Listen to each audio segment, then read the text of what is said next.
What's Metalstorm? It's a truly free-to-play game. Engage in live 5v5 air combat with friends and other real players across the world.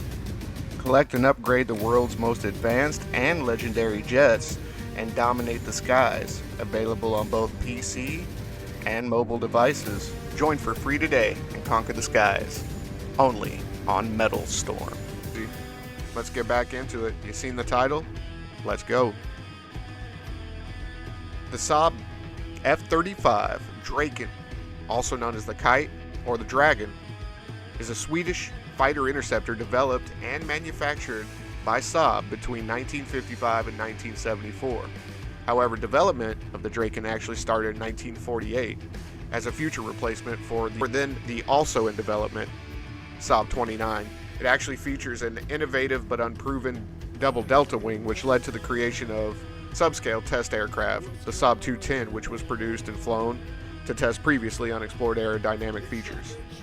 Now, the full-scale production version entered service with frontline squadrons for the Swedish Air Force, or SAF, by March 8th of 1960. There were several variants and types produced, but the most commonly used one was the fighter interceptor. So the Draken was known for many firsts within aviation. It was the first Western European-built aircraft with true supersonic capability to enter service and the first fully supersonic aircraft to be deployed in Western Europe. Design-wise, it was one of the first, if not the first, combat aircraft designed with a double delta wing. It was being drawn up so early. It's 1948, guys.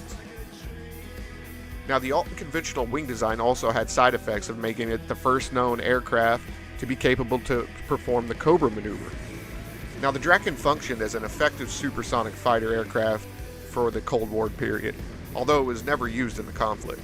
Designed and intended as an interceptor, it was considered to be a very capable dogfighter for the era. In the Swedish service, it underwent several upgrades, the ultimate of these being the J-35 model. That's the one you see here in Metalstorm. By the mid-1980s, the SAF Drakens had largely been replaced by the more advanced JA-37 Viggen. We'll cover that at another time. And while the introduction of more capable planes such as the JS-39 Gripen fighter was expected to be in service within a decade, it was delayed. But as a consequence of cutbacks and high maintenance costs, the SAF opted to retire the Draken in December of 1999. This type was also exported to other services, by the way. Services of Austria, Denmark, and Finland. Danish aircraft have been exported post-service to the United States, where they find use as training aircraft for test pilots. Now again, the word Draken has a double meaning, translating as either the dragon or the kite. It is said that the name was derived from the appearance of the prototype, like a paper kite when seen from above. The number 35 is the Swedish Air Force designation, meaning Aeroplane 35. Now, depending on its role, the aircraft received a prefix to indicate its type, the most common again being the J-35 to indicate pursuit aircraft, the Swedish term for fighter interceptor. As jet fighter technology developed after World War II, Sweden foresaw a need for a supersonic fighter that could intercept bombers at high altitude as well as engage other fighters. During September 1949, the Swedish Air Force, via the Swedish Defense Material Administration, released its recently formulated requirement for a cutting-edge interceptor aircraft, and that it was envisioned to be capable of attacking hostile bomber aircraft in the transonic speed range. It had to be flown by a single pilot, but yet be capable of conducting combat operations under all weather conditions, night or day, and while operating from relatively austere airstrips, carrying all the equipment needed to neutralize modern jet bombers.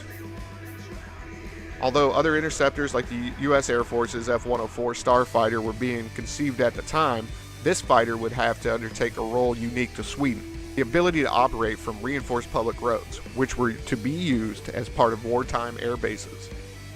The aircraft also needed to be refueled and rearmed in no more than 10 minutes by conscripts that had minimal training. 1956 was the first operational version of the Draken, again designated as the J-35A. The first production aircraft flew for the first time on February 15, 1958. Mach 2 was reached on January 14, 1960. Test pilot Eric Dahlstrom at the controls of the J-35B prototype, and the engine was a slightly modified British-made Rolls-Royce Avon Mk48A. Now, due to a lack of knowledge regarding the then historically unproven design of the J-35's tailless double delta wing configuration, the plane encountered problems at the start of its service life.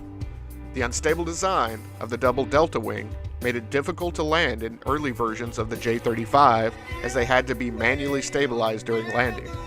The design allowed the plane to enter a super stall, which can be described as an uncontrollable stall affecting the aircraft with specific wing configurations when experiencing high alpha numbers. Due to this, J-35 pilots were trained to prevent super stalls, and this training led to the development of the now famous Cobra maneuver. The Cobra is performed by entering into a controlled stall state, gaining high alpha, and then quickly negating the angle of attack to enter a counter stall. This forces the airframe to act as an air brake for just a few seconds, which rapidly reduces the speed. It's like pulling the e-brake mid-flight. I'll hit the brakes and they'll fly right by. That kind of thing. Ultimately, the J-35 Draken is one of the most important aircraft as far as design goes. Between its delta wing configuration and the advent of maneuvers such as the Cobra, it's one of my favorite planes, and I hope you check it out with all of us on Metalstorm. Thank you for sticking with us, and hopefully you guys enjoy these, and if there's a plane you'd like to see, let us know. If there's a tank, ship, you guys know the deal. And don't forget, hit the subscribe button.